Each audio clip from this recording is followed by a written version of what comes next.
between the Green Bay Packers and the Cleveland Browns.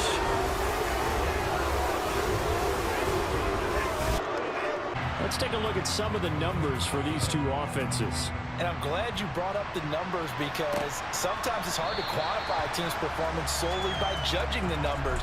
But I think with these two teams, what you move around and get yardage with their legs if needed. He's one of the best examples that we see out there right now. He can throw for hundreds of running game, but this crew just announced they're going to try and air it out and make hay downfield. Toward the sideline, and look at that catch. Dragging the toes, and that's going to be a first down. Well done. That one, Kevin Stefanski consulted with his guys above, and they've told him, throw that challenge flag. Did he keep those feet in bounds? That's the question they've got to decide. And pass caught. From the midfield stripe, they'll look to throw. And it's incomplete. They cannot convert, and they turn it over. A surprising move here on the opening drive of the game. And this defense delivers a turnover on downs on the very first drive of the afternoon. Well, trying to be bold on the opening drive of the game, but that effort, it proves futile. From just shy of midfield, Watson. And that is taken in by Njoku. And all the way in. Touchdown, Cleveland. David Njoku, 49 yards. And the Browns get the upper hand as they're on the board first here this afternoon. So remember now, this was all set up by the stop defensively on fourth down. That's what got them this great field position. And then 2 plays later, they're already in the end zone. And they've got some stuff to build on from that last drive because they moved the football, CD, and then they tried to go for it on fourth down, didn't convert, probably left a bitter taste in their mouths. I would say so, and I think that they go out in this series determined for that not to happen again. In fact, they don't even want to get to a fourth down opportunity. They just want to get it into the end zone. Yeah, I think a little bit of determination and a dash of anger. Now a nice throw here before they work it across midfield. Penny's throw finds its target. About 2nd and 10. Now the man from UTEP. This is Aaron Jones. And down inside the 15. From the red zone now. They'll look to throw.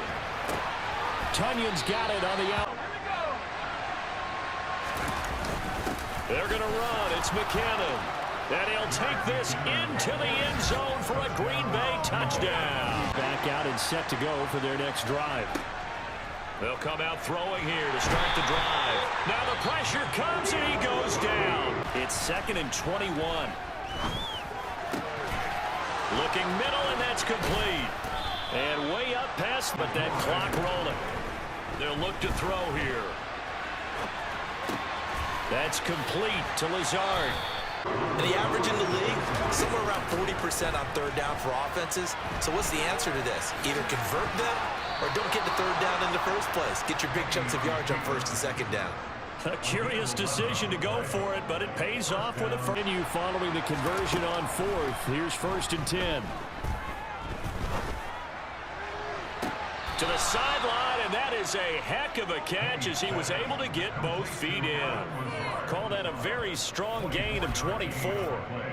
A great job pulling that one in from a guy, as we know, who can really blaze. He's got a lot of speed. And that speed can work for him so many different ways. Sometimes at some point in the game, you probably have to make some contested catches, right? Sometimes you have to go up and beat a defender for the football. He has that time to speak of remaining in this first half as the kick's away from the 6. And else on the return. The Browns drive about to get started. And with only 9 seconds remaining, well, not much time, we'll see how they play this. Looking deep for Adams. And this is, oh my goodness, he pulled. York able to send this one through, and that will do it for this first half. So thanks to the late field goal, we are all tied up heading to intermission. Game here, what do you think, Charles, the message was at halftime? Well, I think that they probably just looked at things and said, we're fortunate that this is a tie game. No need to panic. No need to change a whole lot. 2nd and 10. Throwing again is Watson. And he can't find a receiver, and he's brought down. With Sean Gary that time fighting free and getting to the quarterback. Now that was a passer's nightmare. The front door totally shut down by the defense, so he kept going backwards, hoping to find another avenue of escape. It didn't exist.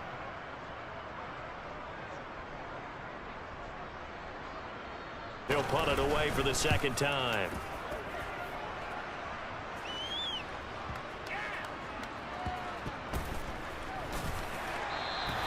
That'll be put in the books as a 53-yard punt.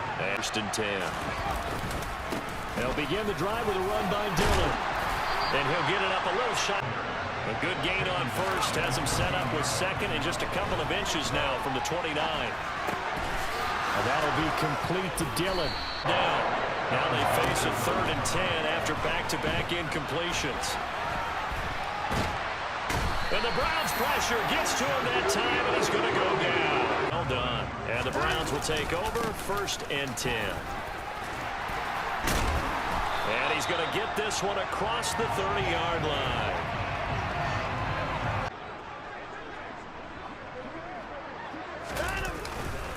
And again, it's Chubb. Dances by him. Room here to run.